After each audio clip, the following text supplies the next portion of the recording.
Ketika dikabari bahwa Kim Jong-un, pemimpin Korea Utara, sakit dan aktivitas kenegaraannya digantikan adiknya yang wanita, maka para analis intelijen pertahanan mulai melakukan pembahasan mendalam. Di dalam serial narasi cara cerdas bernegara, memberikan pelajaran bernegara bagi kaum milenial dan generasi Zoomer paling enak dengan data dari negara internasional. Sehingga ketika dirinya membandingkan dengan pemerintahan Indonesia saat ini, mereka bisa mengambil pelajaran dan hikmahnya. Penting untuk membandingkan dan menganalisa sehingga tahu ini Indonesia baik, ini Indonesia jelek, ini pejabatnya jelek, ini pejabatnya punya agenda karena kaki tangan asing, ini pejabatnya punya ideologi yang mementingkan asing, ini pejabatnya tidak pro swasta, ini rakyatnya belum paham sehingga dimanfaatkan oleh pejabat, dan berbagai pengetahuan dasar bernegara lainnya yang kelak ketika mereka menjabat, para generasi muda ini bisa langsung menjalankan fungsinya dengan mengambil hal terbaik dari berbagai informasi. Kembali ke Korea Utara, terpesonanya banyak pejabat akan suksesnya komunis Cina membangun negara Cina yang dipropagandakan hasil sisi megapolitan dan sukses materi pencapaian apa yang Tiongkok bangun dalam 30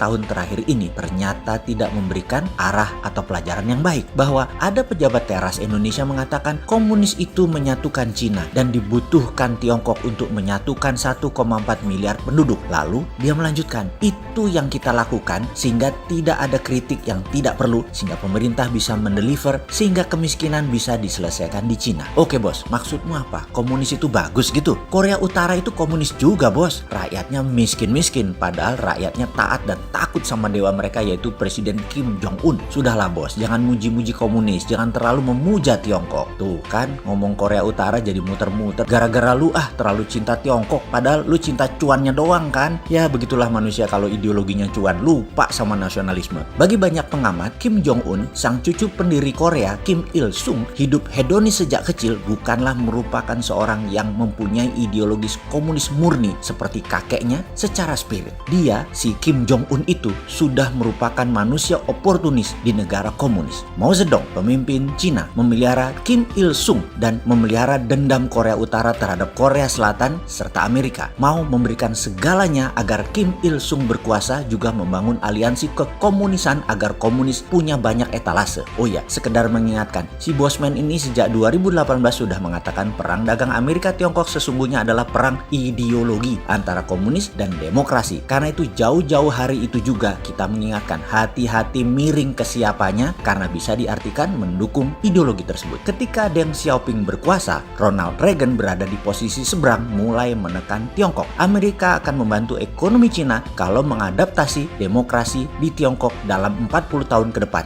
Dan 40 tahun ini seharusnya sekarang ini. Dan Deng Xiaoping saat itu setuju. Amerika mulai masuk, namun di tahun 90-an pertengahan globalis cabal mendompleng Demokrat Clinton mempunyai skenario lain dibungkus dengan propaganda global supply chain, di mana ada banyak hal yang dilakukan dengan strategi global supply chain ini. Pertama, membuat dunia saling ketergantungan. Kemudian setiap negara atau wilayah dimanfaatkan kekuatannya sehingga produk bisa murah dan banyak. Dan pastinya menciptakan ketergantungan akan dolar dengan ekosistem yang diciptakan sangat rumit tersebut. Payment system harus menggunakan mata uang dolar yang disebut multinational currency. Masuknya Xi Jinping dalam jajaran puncak Partai Komunis Cina di awalnya membantai lebih dari 1 juta anggota partai dengan alasan korupsi. Namun banyak yang mengetahui itu bagian dari genosida, pembasmian lawan politiknya yang mendukung demokrasi di Tiongkok. Dibantai ini bukan dibunuh semua, tapi ribuan yang dihukum mati dan sisanya dicopot jabatan politiknya, jabatan partainya, sehingga jadi warga biasa, tidak boleh menggunakan sarana umum transportasi dan lain sebagainya untuk jangka panjang.